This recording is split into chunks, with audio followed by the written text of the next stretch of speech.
Oui, nous nous portons bien, la Team Jesus. J'aime bien dire nous parce que c'est toute une équipe qui m'accompagne, la Team Jesus. Une équipe fantastique que je salue déjà. Merci d'être toujours là auprès de moi. Mais ce public qui ne vous connaît pas, ce public qui veut savoir qui vous êtes, qui êtes-vous vraiment? Ok, je commence par mon nom, Berno Bila, et les amis ou les intimes m'appellent Clam, et je suis très connu par ce nom-là, Clam.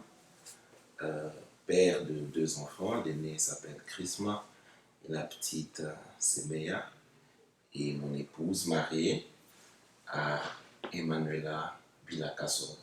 Depuis combien d'années? Cette année, nous aurons 5 ans de mariage. Félicitations déjà. Merci. Félicitations. Je m'en vais directement plonger dans le bas, dans le vif du sujet. J'aimerais premièrement, d'entrée de jeu, vous poser cette question de savoir de l'être de Jésus-Christ. Qui est vraiment Jésus-Christ pour vous?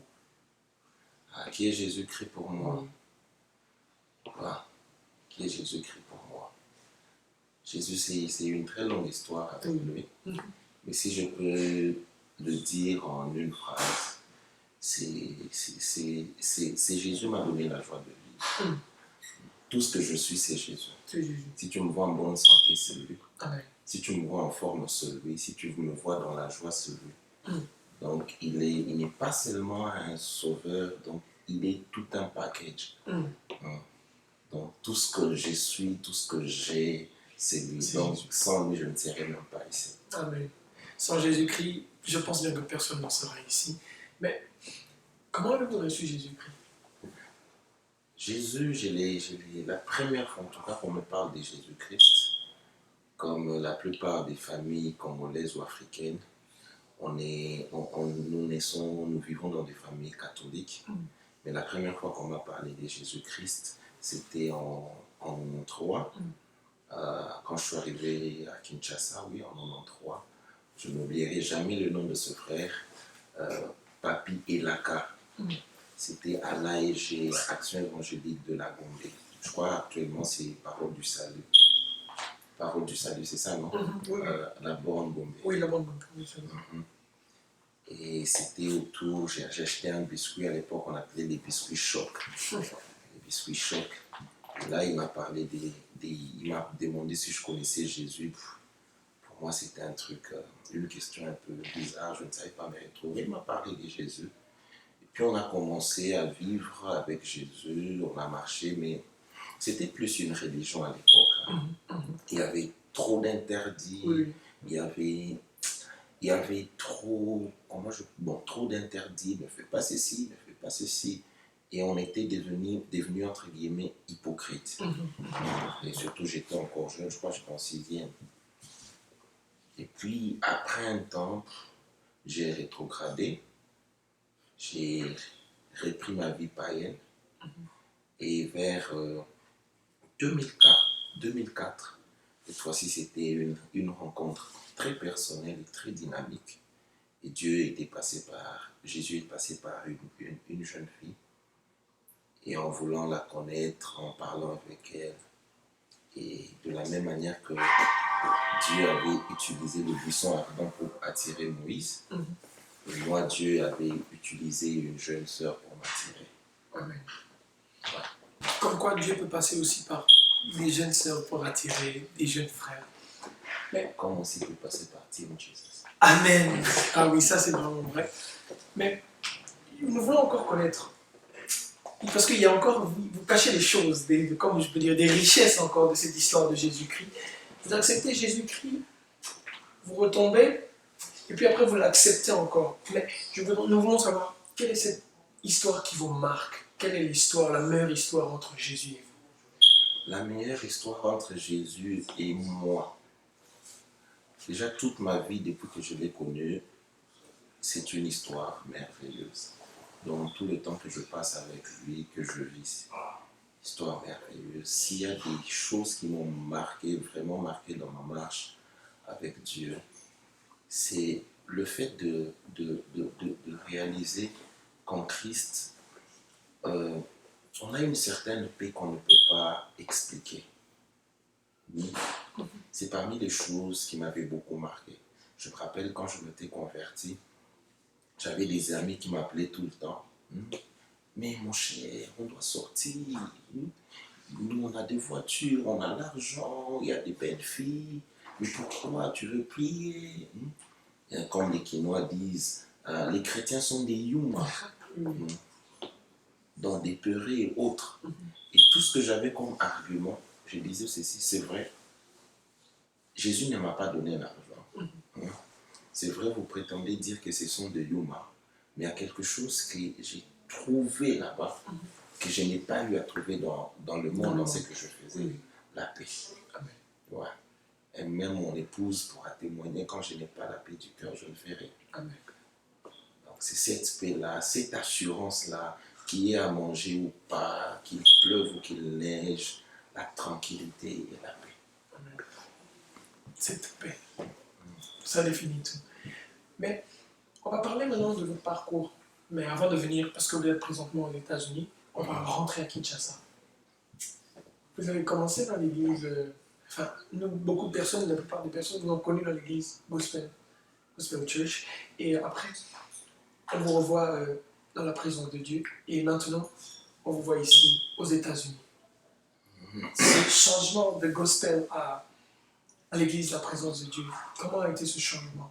C'était par votre propre volonté, parce que vous en avez marre de revoir les mêmes têtes, ou c'était Dieu qui vous avait demandé cela? Ah, ok. Ça prouve que les hommes ne maîtrisent pas tout, parce qu'il y a une étape que tu as brûlée. Je t'ai bien dit que la première fois qu'on m'a parlé de Jésus-Christ, c'était à l'AEG, Action évangélique de la Gombe. Et puis après l'AEG, je suis allé habiter chez ma mère dans la commune de Kinshasa. J'ai prié à ministère évangélique Main de l'Éternel. C'était ma toute première fois de travailler dans un département, c'était à l'évangélisation. Et puis j'ai rétrogradé, et quand j'ai repris, eh bien, c'était à Gospel Church. À Gospel Church, j'ai travaillé à l'intercession à Gospel Church. Et pour moi, c'était un lieu de formation. Je me rappelle, j'avais dit ça à mon encadreur de l'intercession, parce que là, j'avais travaillé à l'intercession. Affectueusement, que l'encadreur en question, affectueusement, nous l'appelons Chief Dougi. Pour les intimes, on l'appelle Guéri. Voilà, c'est quelqu'un qui m'a beaucoup impacté par sa manière de prier. Et après un temps, je devais bouger de gospel. Par votre propre volonté, ou c'était la volonté de Dieu? Je crois que c'était la volonté de Dieu. Je sais que beaucoup de gens ont du mal à croire que Dieu peut faire déplacer les gens. Dieu peut dire à un individu de quitter cette église et d'aller dans une autre église. Je crois que c'est dur à avaler pour certains. Mais moi, je crois que c'est possible. C'est possible, c'est possible. Et c'était mon cas. J'ai eu à parler avec mon responsable de l'intercession. Il y a certains des amis qui sont très proches et connaissent l'histoire. Et là, je me suis retrouvé à la présence de Dieu, qui pour moi était une deuxième phase de mon appel, une deuxième phase de ma marche avec Dieu. Et j'ai fait pratiquement, je suis arrivé à la présence de Dieu en 2005. 2005. Et aujourd'hui, je me retrouve aux États-Unis depuis janvier 2013. Depuis janvier 2013. Mais quel est votre bilan de par tout ce passage-là? Tout ce passage. Ok, le bilan, il est. La Bible dit que Dieu fait toutes choses bonnes en son temps. Ok, et dans chaque chose que nous vivons avec Dieu, Dieu travaille dans nos cœurs. Dieu cherche toujours à atteindre nos objectifs. Et souvent, Dieu ne conduit pas les choses comme les hommes. Même si Dieu te fait passer par des moments difficiles, il y a toujours quelque chose que Dieu veut que tu puisses saisir. Et pour moi, si je peux dire, à Gospel Church, c'était pour rallumer quelque chose en moi. Parce qu'on avait une équipe des jeunes là. C'est une équipe. En tout cas, je ne pense pas, si je n'avais pas rencontré ce groupe de jeunes, je ne pense pas que j'aurais eu ce zèle-là de servir Dieu. Dans une équipe, on était très fréquents dans les choses de Dieu. Le lundi, par exemple, on était à l'évangélisation de la cellule. Le mardi, on avait une réunion d'adoration dans les départements de l'intercession. Le mercredi, on avait culte. Les mercredis, on avait culte dans la grande église. Le jeudi, on avait culte à la cellule. Le vendredi, on avait réunion de prière. Le samedi, on avait nuit de prière. Donc, j'ai quitté la maison à 22h pour rentrer le lendemain, donc le dimanche vers 21h. Alors, on avait vraiment une équipe très soudée. Lionel, Dougie, Joe, très soudés en tout cas. Donc c'est cette dynamique-là, c'est le fait de voir des jeunes comme toi, qui aiment Dieu, qui s'attachent aux choses de Dieu, qui prient, vous cherchez Dieu ensemble, dans des retraites ensemble et tout et tout.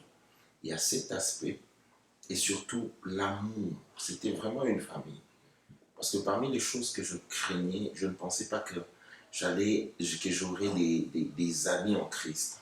Je pouvais refaire une nouvelle famille dans le christianisme avec les anciens amis dans le monde. Et je trouvais que la vie chrétienne n'était pas boring, c'était une bonne vie.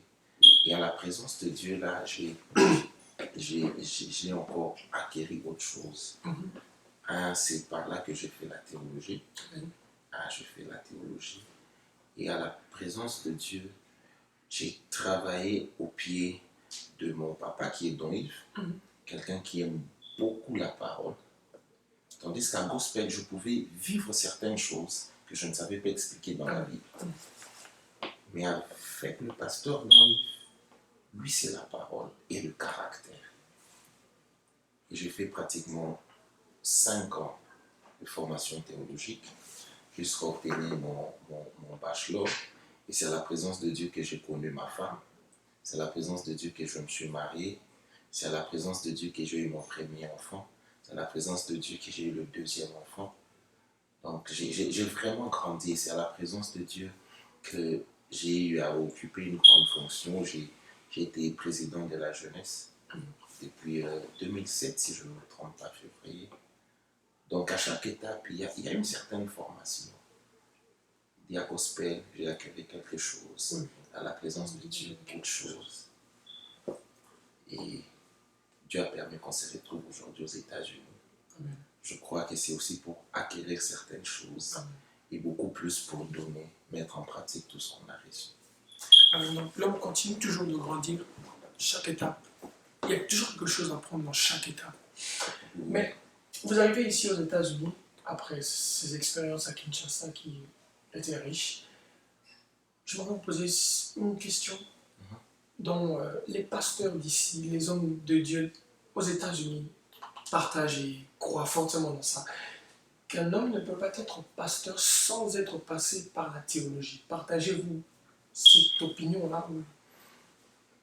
Partager cette opinion. Je crois qu'il faut faire la part de choses. Ça me rappelle mon travail de fin de cycle de 3e graduat théologie, où j'ai fait une dialectique entre ceux-là qui disent que certains hommes de Dieu qui disent qu'ils ne peuvent pas faire la théologie parce que la théologie, définissent la théologie comme l'étude de Dieu ou bien la science de Dieu. Ils disent on ne peut pas enseigner Dieu. D'autres encore qui disent, comme ceux-là dont tu viens de faire mention, qui disent qu'il faut absolument passer par la théologie pour devenir pasteur. Je crois que par rapport à ces deux courants, il ne faut pas être extrémiste, il ne faut pas être radical. Parce que moi j'ai fait la théologie. Et il faut d'abord comprendre que ce n'est pas la théologie qui appelle. C'est Dieu qui appelle au ministère. Amen. C'est Dieu d'abord qui appelle au ministère. Ok? C'est un. La théologie n'est qu'un équipement, une formation. Dieu t'appelle au ministère. Et la théologie, c'est un équipement que Dieu te donne, un outil que tu donnes. Ok? Que Dieu te donne, pardon. Et tu verras un pasteur qui sait faire cet équilibre. Il sera très modéré. Parce qu'il y a des choses que Dieu ne t'enseignera pas. Parce que, comme j'aime bien le dire, il y a des choses que Dieu dit directement à l'homme. Il y a des choses que l'homme apprend par expérience. Il y a des choses qu'on doit absolument t'enseigner. Prenons le cas de Samuel. Dieu avait déjà rejeté Élie. Il a pris Samuel. Malgré que Samuel dormait à côté de l'arche, Oui. il a entendu la voix de Dieu. Une première fois, pour lui, c'était la voix de Élie. Oui. Il dit, tu m'appelles. Dis-moi, je ne t'ai pas appelé. Deuxième fois. Et puis l'homme de Dieu a compris, ce petit est en train d'entendre Dieu. Il dit, cette fois-ci, tu diras ceci. Il y a des choses pour lesquelles il doit y avoir un nom pour te dire, cette fois-ci, tu feras cette chose. Et autre chose à savoir, c'est vrai, on a l'appel, on ne peut pas étudier Dieu. Mais il y a des choses, il y a certaines tares qui sont dues à un manque d'éducation. Tu peux être là en train de prêcher, si tu ne parles pas bien français, un jour, en plein culte, le Seigneur me parle Dieu papa. Le message peut être vrai, mais le Saint-Esprit ne va pas t'emmener à dire le papa. Si toi, dans ta tête, tu n'as pas su que papa, c'est au masculin, tu vois. Donc, il faut vraiment faire la part de choses. Je crois qu'il faut équilibrer. Dieu appelle au ministère, la théologie est un équipement. Et pour ceux-là qui sont théologiens, ils ne doivent pas être catégoriques et dire non, un homme de Dieu qui n'a pas fait la théologie n'est pas digne d'être appelé pasteur. Non, ça c'est faux. Il y a d'autres qui ont cette volonté de faire la théologie qui n'ont pas de moyens. Peut-être nous avons eu la grâce de faire cette théologie. Nous avons évolué au pied d'un homme de Dieu qui a fait la théologie et c'est lui qui a payé mes études. Donc, tout le monde n'a pas cette grâce-là. Je crois qu'il faut faire un équilibre. Donc, ou en d'autres termes, un dépassement. Il ne faut pas rester chacun dans son coin, sinon on ne va pas évoluer. L'équilibre est très nécessaire. Il faut faire l'équilibre. Dieu appelle. Et la théologie, c'est un équipement. Mais, homme de Dieu, Bernion, vous arrivez ici aux États-Unis en repos ou en relaxation, ou vous continuez toujours à servir dans une église quelconque? Arriver ici en repos. En tout cas, si j'étais en repos, je ne serais pas présent là devant ta caméra. Je suis ici avec ma famille. Et si j'étais là en repos, ma famille serait restée à Kinshasa. Parce que c'est pas évident de se reposer, de vivre chaque jour avec. Je crois que l'œuvre de Dieu ne s'arrête pas au Congo. Amen. L'œuvre de Dieu ne s'arrête pas à Kinshasa. Vous savez, quand on était à Kin, on pensait que c'est seulement les Africains qui ont besoin de l'évangile. Mais arrivé ici, je me suis rendu compte que l'Amérique aussi a besoin de l'évangile. Parce qu'on a eu cette fausse idée, à Kin ou en Afrique, on nous donne juste des images de certains hommes de Dieu. Mais si, aujourd'hui je peux le dire, moi j'ai vécu à DC pendant 8 mois à peu près, il était rare de voir une église, si ce n'est les églises traditionnelles protestantes. Et si vous faites un saut au nord, vous vous rendrez compte qu'il y a au moins 2 églises qui ferment par semaine. Il n'y a pas assez d'églises. Et ici, vers le sud, on est à Atlanta. Le sud, on l'appelle le sud de l'Amérique, la ceinture biblique, si je ne me trompe pas. Il y a Dallas, Atlanta et autres. Là, il y a Houston. Il y a beaucoup d'églises. Mais vers le nord, en tout cas, c'est la carence. Alors, si déjà vers le nord, c'est la carence, c'est que l'Amérique a aussi besoin de l'évangile. Amen. L'Amérique a vraiment besoin de l'évangile. Et l'Amérique, je pense... Pour dire que je ne suis pas là. En réponse.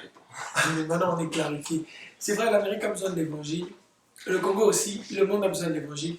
Mais on veut savoir, avez-vous des visions? Avez-vous une vision pour, je ne sais pas, peut-être un ministère? Avez-vous des projets pour une église, par exemple? Des projets pour une église, des projets pour un ministère. Oui. Mais je préfère continuer à former ces projets avec Dieu.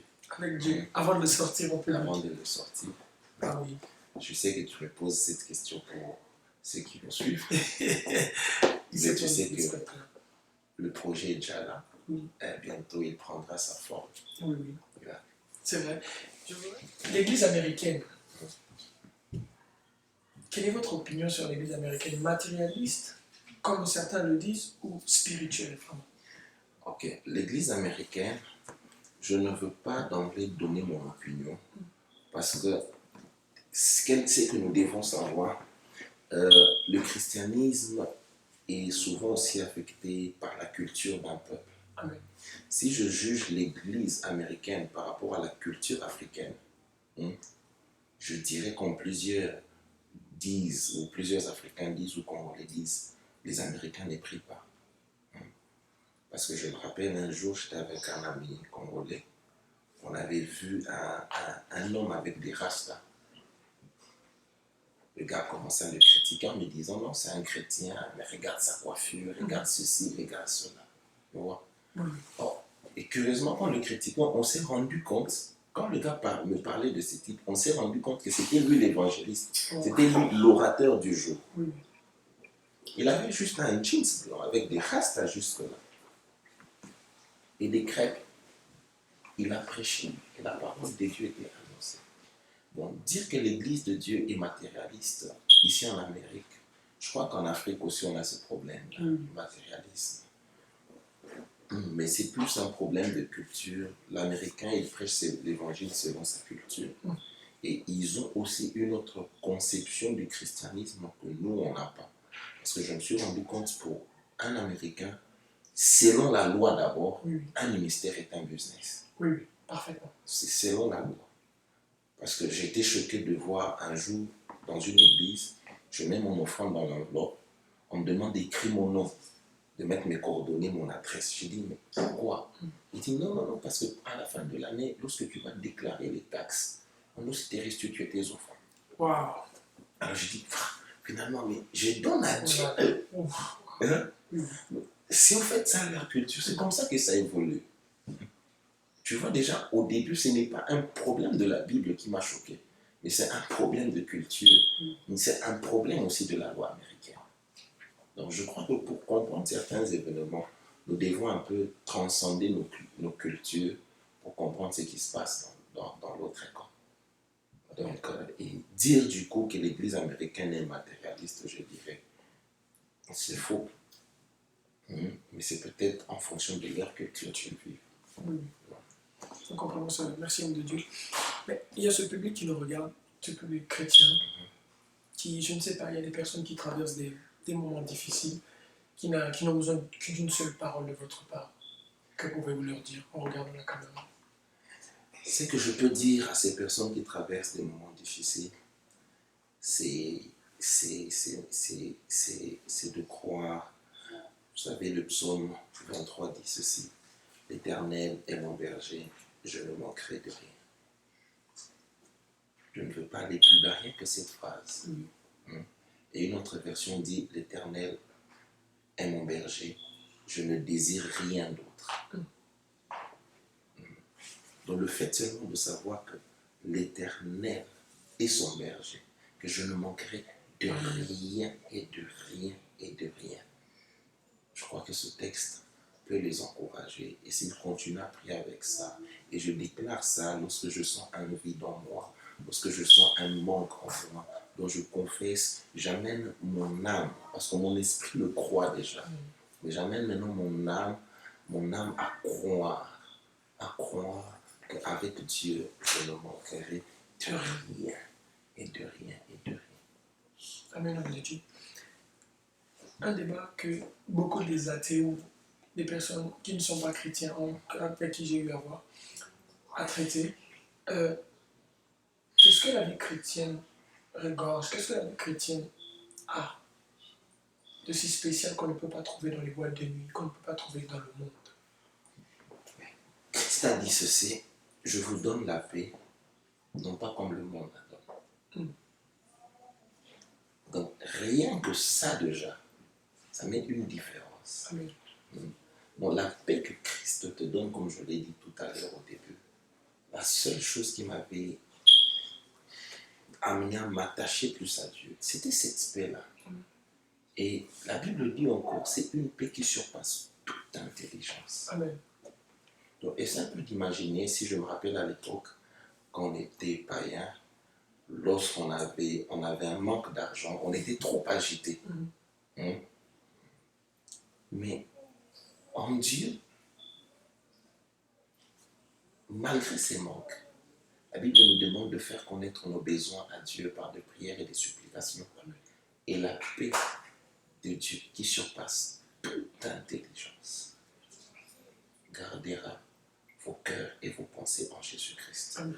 Donc, on t'amène à comprendre que malgré le manque, là où tu devais normalement te plaindre, là où tu devais normalement pleurer, tu es en train de sourire. Amen.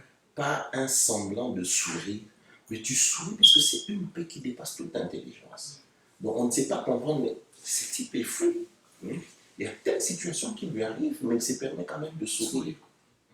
Donc, il y a déjà, pour moi, cette paix du cœur que Dieu donne crée une grande différence. Au-delà il y a encore beaucoup de différences, mais j'aime bien mentionner cette paix-là. La paix. Faute de temps, merci de Dieu d'avoir répondu à notre émission. Nous sommes ravis de vous avoir reçu ici et j'espère que ce n'est pas la dernière fois que nous puissions vous recevoir ici. Merci beaucoup. Amen. Quant à vous,